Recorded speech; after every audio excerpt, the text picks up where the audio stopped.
Hello मेरे प्यारे दोस्तों, कैसे हो आप सभी। मैं रीना हमारे चैनल ज्ञान गंगा एजुकेशनल में आप सभी का स्वागत करती हूं। और जैसे कि आप सब जानते हैं कि मैंने हिंदी साहित्य की सीरीज़ को शुरू कर दिया है, जिसके अंतर्गत मैंने आप सभी को जो आदिकाल पढ़ा दिया है, उसके बाद भक्ति काल को भी मैंने पूरा कर दिया है। तो आज का जो हमारा विषय रहेगा वो हमारा रहेगा हिंदी साहित्य का रीतिकाल। तो रीतिकाल के विषय में हम जो है पढ़ते हुए चलेंगे। जैसे कि हमने आदिकाल को और भक्ति काल को पूरे डिटेल में पढ़ा था, उनके कवियों के बारे में पढ़ा था, उनकी विशेषताओं के बारे में पढ़ा था, उनकी जो रचनाएं थी उनमें क्या विशेषताएं थी, उन सभी को पढ़ा था। तो उसी प्रकार से हम रीतिकाल को भी पूरे विस्तार से पढ़ते हुए चलेंगे। तो चलिए हम जो है आज बिना किसी देरी के अपनी इस क्लास को शुरू करते हैं।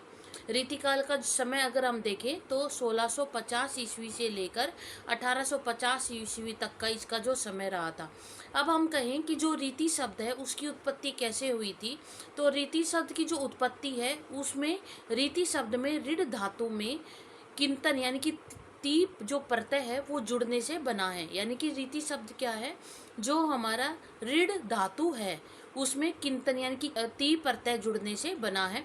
शब्द के उसके अनुसार अगर हम देखें तो रीति शब्द के अनेक अर्थ ग्रहण जो है वो किए जाते हैं। तो वो कौन कौन से हैं, जैसे कि मार्ग, पंथ, विधि, पद्धति, प्रणाली और शैली। तो इस प्रकार से जो रीति शब्द है उसके अनेक अर्थ जो है हमें प्राप्त होते हैं।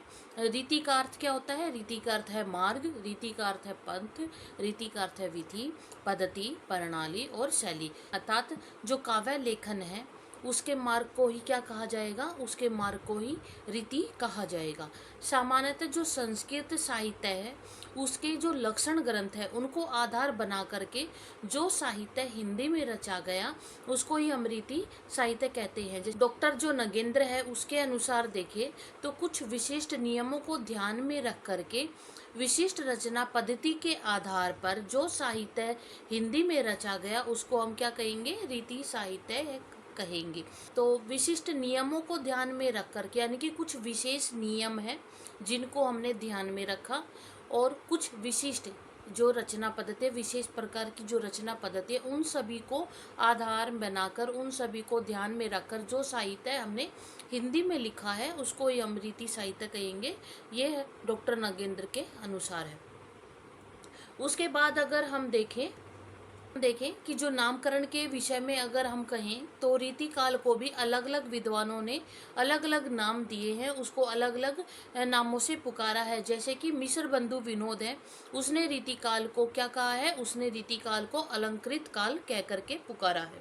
रामचंद्र जो शुक्ल जी हैं उन्होंने उत्तर मध्यकाल या रीतिकाल जो नाम है वो इस काल को दिया है। विश्वनाथ प्रसाद मिश्र ने इसको श्रृंगार काल नाम कह करके पुकारा है। भागीरथ जो मिश्र थे उन्होंने इसको रीति अलंकार काल कह करके पुकारा है। डॉक्टर रमाशंकर जो रसाल थे उन्होंने इसको कलाकाल, डॉक्टर रामकुमार वर्मा ने कलाकाल, और डॉक्टर पृथ्वीनाथ कमल कुलश्रेष्ठ ने इसको शास्त्रीय कलाकाल कह करके पुकारा है। अगर हम कहें कि जो लक्षण ग्रंथ हैं उनको कैसे आधार बनाया, यानी कि लक्षण ग्रंथ में क्या होता है, तो जो लक्षण ग्रंथ होता है उसमें हम रस का प्रयोग करते हैं, छंद का प्रयोग करते हैं, अलंकार का प्रयोग करते हैं, शब्द शक्ति का प्रयोग करते हैं, रीति का, गुण का, जो हमारे दोष है, ध्वनि है, वक्रोक्ति है, इन सब का जो प्रयोग किया जाता है जिस ग्रंथ के अंतर्गत किया जाएगा वो लक्षण ग्रंथ कहलाता है। और जो संस्कृत जो लक्षण ग्रंथ थे उनमें इन शब्दों का, इन सभी का प्रयोग किया है। किस किस का, रस का किया है, छंद का किया है, अलंकार, शब्द शक्ति का, रीति, गुण, दोष, ध्वनि और वक्रोक्ति, इन सब का जो है संस्कृत ग्रंथों में प्रयोग हुआ, जिसको हमने लक्षण ग्रंथ कह करके पुकारा। उन्हीं सभी का प्रयोग जो है, इन्हीं सभी का अनुसरण करते हुए जब हमने हिंदी में रचना की तो उसको हम रीति साहित्य कह करके पुकारने लगे। तो यही इसमें कहा गया है कि अगर जो रीति जो साहित्य है उसका क्या अर्थ है कि संस्कृत के लक्षण ग्रंथों का अनुसरण करके हिंदी में भी रस, छंद, अलंकार, शब्द शक्ति, रीति, गुण, दोष, ध्वनि, वक्रोक्ति आदि का वर्णन किया गया, और इसे ही क्या कहा गया, उसे ही हम रीतिकाल कहेंगे। यानी कि रीतिकाल में इन सभी लक्षण ग्रंथों का जो है क्या किया गया, अनुसरण किया गया है। जो रीतिकालीन साहित्य है उसके उदय के क्या कारण थे, तो उनके उदय के जो कारण है वो हम जान लेते हैं। आचार्य जो रामचंद्र शुक्ल जी हैं, उनका मानना है कि जो आश्रयदाता थे उनकी रुचियों के कारण जो है रीति कालीन साहित्य जो है वो उदय हुआ है। फिर उसके बाद है हजारी प्रसाद द्विवेदी के अनुसार जो संस्कृत साहित्य के जो लक्षण ग्रंथ थे उनसे प्रेरित होकर जो है विविध साहित्य लिखा गया। किसका मानना है, ये हजारी प्रसाद द्विवेदी जी का मानना है कि लक्षण ग्रंथों का आधार बना करके उनसे प्रेरणा लेकर के जो विविध साहित्य लिखा गया। डॉक्टर नगेंद्र के अनुसार दरबारी संस्कृति होने के कारण जो कवि थे वो हताश और निराश हो गए थे, अतः अपनी निराशा को दूर करने के लिए उन्होंने क्या कहा, उन्होंने रीति साहित्य का उदय हुआ है। यानी कि कवियों ने अपनी निराशाओं को, अपनी हताश जो कवि हो गए थे, जो निराश हो गए थे, उस निराशा को दूर करने के लिए उन्होंने रीति साहित्य को रचा है।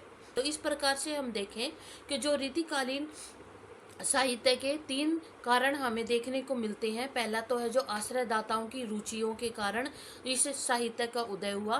दूसरा जो उदय था वो जो संस्कृत के लाक्षणिक ग्रंथ थे उनसे प्रेरणा लेकर के जो है विविध साहित्य लिखे गए।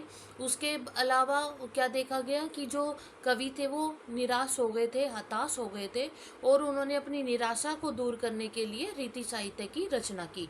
तो इस प्रकार से रीतिकालीन उदय के ये 3 कारण माने जाते हैं। अब रीतिकालीन साहित्य की प्रमुख प्रवृत्तियां क्या हैं, तो उनके विषय में भी हम देख लेते हैं कि वो कौन कौन सी प्रवृत्तियां हैं रीतिकालीन साहित्य की। तो रीतिकालीन साहित्य की मुख्यतः 2 प्रकार की प्रवृत्तियों का प्रयोग हुआ है। कौन कौन सी, एक तो रीति निरूपण प्रवृत्ति और दूसरा श्रृंगारिक प्रवृत्ति। तो इस प्रकार से 2 प्रवृत्तियां जो हैं वो हमारे रीतिकालीन साहित्य में प्रयुक्त हुई है।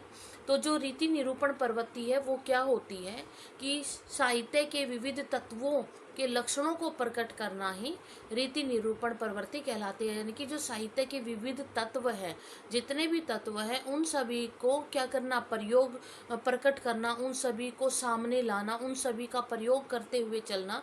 तो ये हमारे क्या है, रीति साहित्य के विविध लक्षणों को प्रकट करना, उनको प्रकाश में लाना, उनका प्रयोग करते हुए चलना, जो ये जो हमारा रीति निरूपण प्रवृत्ति कहलाती है।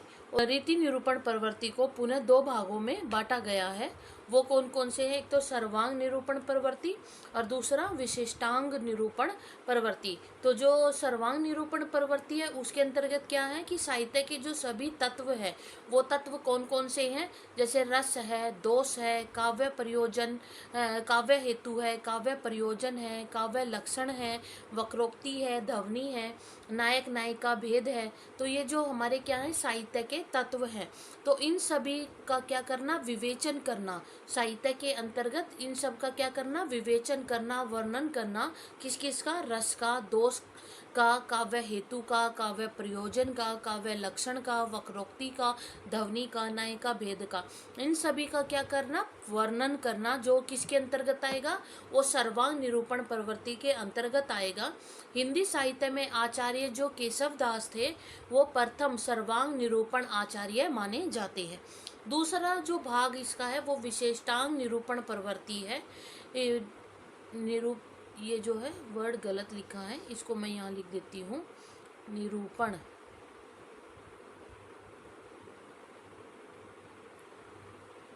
निरूपण प्रवृत्ति, जो विशेषतांग निरूपण प्रवृत्ति है उसके अंतर्गत क्या है कि जो रस, छंद और अलंकार, इन तत्वों का क्या करना, विवेचन करना। किस किस का, रस का, छंद का, अलंकार का, इन तत्वों का विवेचन करना, वर्णन करना, अथवा इनमें से किसी एक तत्व का विवेचन करना ही विशेषतांग निरूपण प्रवृत्ति। विशेषतांग यानी कि जैसे कि हमें नाम से ही हो रहा है, किसी विशेष अंग का, विशेषतांग यानी कि किसी विशेष अंग का, या तो हम क्या कहेंगे, रस का, अलंकार का और छंद का, इन तीनों का ही वर्णन करेंगे, या फिर किसी एक विशेष अंग का, इनमें से किसी एक विशेष तत्व का क्या करेंगे, निरूपण करेंगे। तो वो हमारी विशेषतांग निरूपण प्रवृत्ति मानी जाती है। उसके बाद जो हमारी दूसरी प्रवृत्ति आती है वो आती है श्रृंगारिक प्रवृत्ति। श्रृंगारिक प्रवृत्ति क्या होती है?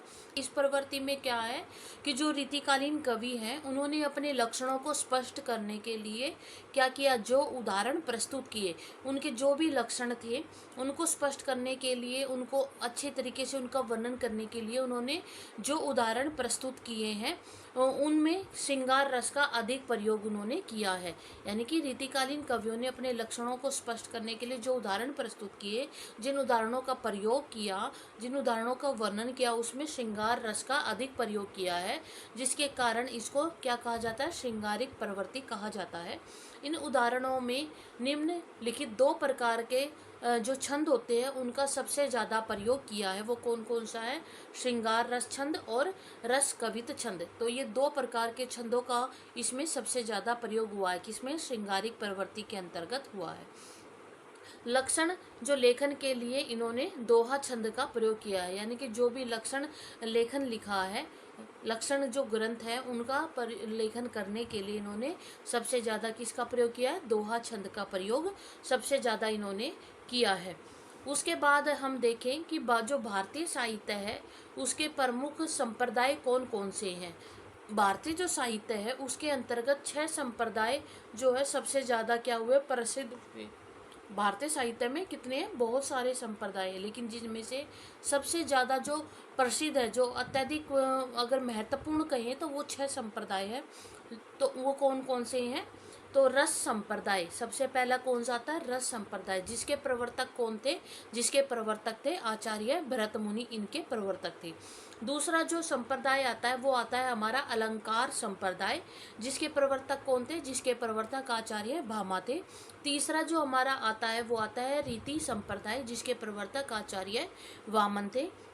चौथा जो संप्रदाय आता है वो ध्वनि संप्रदाय आता है, जिसके प्रवर्तक आचार्य कौन थे? आनंद वर्धन इसके प्रवर्तक थे। पांचवा कौन सा आता है? पांचवा आता है वक्रोक्ति संप्रदाय, जिसके प्रवर्तक कौन थे? आचार्य कुंतक इसके प्रवर्तक थे।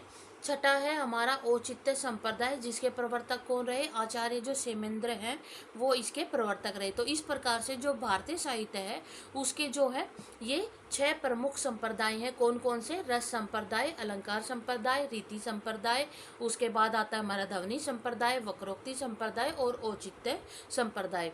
तो इनके जो प्रवर्तक हैं उनके बारे में हमने जाना कि रस संप्रदाय के आचार्य भरतमुनि है, अलंकार के भामा है, रीति के वामन है, ध्वनि के आनंद वर्धन है, वक्रोक्ति के कुंतक और औचित्य के सेमेंद्र है। तो ये हमारे 6 संप्रदाय जो प्रमुख हैं। उसके बाद अगर हम देखें जो रीतिकालीन कवि हैं उनका वर्गीकरण कैसे हुआ है, तो आचार्य जो विश्वनाथ मिश्र हैं, आचार्य कौन? विश्वनाथ मिश्र, उन्होंने जो स्वरचित यानी कि जो अपने द्वारा उन्होंने जिस ग्रंथ की रचना की थी, आचार्य विश्वनाथ मिश्र ने अपने जिस ग्रंथ की रचना स्वयं की है वो कौन सा है? हिंदी साहित्य का अतीत। तो इसमें जो है इन्होंने रीतिकालीन जो कवि हैं उनको किसने 3 श्रेणियों में विभाजित किया है। तो ये अगर कहा जाए तो हम ये कह सकते हैं कि जो रीतिकालीन कवि हैं उनका वर्गीकरण करने वाले जो आचार्य रहे वो आचार्य विश्वनाथ मिश्र रहे हैं। अगर हम ये कहें रीतिकालीन कवियों का जो वर्गीकरण है वो विश्वनाथ प्रसाद मिश्र ने किया है, तो ये हम किस आधार पर कह सकते हैं? तो इसका आधार ये है कि जो विश्वनाथ प्रसाद मिश्र है उन्होंने जिस ग्रंथ की रचना की थी तो वो कौन सा था? हिंदी साहित्य का अतीत। उसके अंतर्गत हमें जो देखने को मिलता है या प्राप्त होता है कि जो रीतिकालीन कवि है उनका इन्होंने 3 वर्गों में उसको विभाजित किया है। तो वो कौन कौन से हैं? वो है रीतिबद्ध कवि, रीति सिद्ध कवि और रीति मुक्तक कवि। तो ये 3 प्रकार के जो कवि है वो हमें रीतिकाल में प्राप्त होते हैं। कौन कौन से? रीतिबद्ध, रीति सिद्ध और रीति मुक्तक। ये जो कवि है वो 3 प्रकार के हमें प्राप्त होते हैं रीतिकाल के अंतर्गत। तो इनमें ये कौन कौन से कवि रहे हैं, इनकी कौन कौन सी विशेषताएं, रीतिबद्ध में कौन से कवि हैं, रीतिबद्ध कवियों की विशेषताएं क्या हैं, उनकी प्रमुख रचनाएं क्या हैं, रीति सिद्ध कवि के अंतर्गत कौन कौन से कवि आते हैं, रीति सिद्ध कवियों की विशेषताएं क्या हैं, उनकी प्रमुख रचनाएं कौन कौन सी हैं, उसी प्रकार से जो रीति मुक्तक कवि हैं उसके अंतर्गत कौन कौन से कवि आएंगे। रीति मुक्तक जो कवि हैं उनकी प्रमुख विशेषताएं क्या हैं, उनकी प्रमुख कविताएं क्या हैं, रचनाएं क्या हैं, और रीतिबद्ध, रीतिसिद्ध और रीति मुक्तक जो ये हमारे साहित्य रचा गया इनके अंतर्गत, और उनकी प्रवृत्तियां क्या थी, इन सब के बारे में हम जो है विस्तार से जानेंगे। एक एक कवि, एक एक जो हम श्रेणी के कवियों को लेंगे, जैसे रीतिबद्ध कवि को हम सबसे पहले लेंगे, उसमें कौन कौन से कवि आए हैं उनके बारे में विस्तार से जानेंगे, उनकी रचनाओं के बारे में विस्तार से जानेंगे। उसी प्रकार से फिर रीति सिद्ध कवियों को हम लेंगे और उनको हम विस्तार से जानेंगे, और फिर रीति मुक्तक कवियों को लेंगे, उनको फिर हम विस्तार से जानेंगे। तो ये सब हम जो है अपनी अगली क्लास में जो है पढ़ेंगे। आज के लिए इतना ही। आज आपको मेरी जो वीडियो है वो कैसी लगी मुझे कमेंट में ज़रूर लिख करके बताना, और अगर मेरी ये जो वीडियो है वो आपको पसंद आई है तो उसको लाइक अवश्य करना और ज़्यादा से ज़्यादा शेयर करना, ताकि जो भी स्टूडेंट CUT की तैयारी कर रहे हैं, UGC नेट की तैयारी कर रहे हैं, अपने कम्पिटिटिव एग्ज़ाम की तैयारी कर रहे हैं, वो किसी भी स्टेट का हो, और अपने TGT PGT की तैयारी कर रहे हैं, आप उन सब जिसका विषय हिंदी है वो अपनी इन वीडियो के ज़रिए अपनी तैयारी को बहुत ही बेहतर कर सकते हैं। साथ ही साथ जिस स्टूडेंट ने मेरा टेलीग्राम चैनल को ज्वाइन नहीं किया है, इंस्टाग्राम चैनल को ज्वाइन नहीं किया है, तो इस वीडियो के डिस्क्रिप्शन में उन सभी का लिंक दिया गया है, तो आप वहां से उनका ज्वाइन कर सकते हैं। दूसरा, जो भी स्टूडेंट मेरे इस चैनल पे नए आए हैं तो मेरे इस चैनल को सब्सक्राइब कर लें, और साथ ही साथ बेल आइकन को दबा करके ऑल के बटन को भी प्रेस कर लें, ताकि मैं जो भी वीडियो डालूँ उसका नोटिफिकेशन आप सभी तक सबसे पहले पहुंच जाए। तब तक के लिए धन्यवाद।